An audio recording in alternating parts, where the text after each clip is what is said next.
Welcome to the Salmon Runs YouTube. Enjoy the video. In this video, I will explain how to play Ghost Stories, easy method. First, place the village board and the Buddha statue in the center. Each player chooses a Taoist monk and takes their corresponding player board, 3 Tao tokens, and a unique monk power tile. Then, shuffle the ghost deck and draw 3 ghosts to place on the haunting spaces, ready for battle.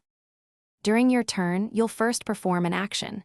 You can move your monk, exorcise a ghost, or use a village tile's power. After your action, the ghosts take their turn. Draw a new ghost and place it on an empty haunting space. If all spaces are full, a village tile becomes haunted, bringing you closer to defeat.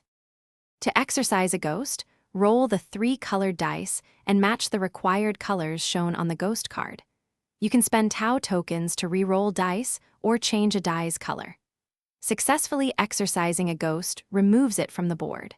Your ultimate goal is to defeat all 4 incarnations of Wu Feng before your village is completely overrun or all your monks are defeated.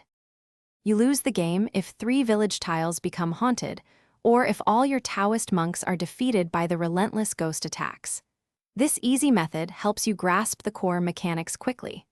Once comfortable, you can add advanced rules for more challenge. Remember to check the description for a link to the Echo Dot smart speaker and other great deals to enhance your gaming space. Thanks for watching. Consider subscribing if we helped you.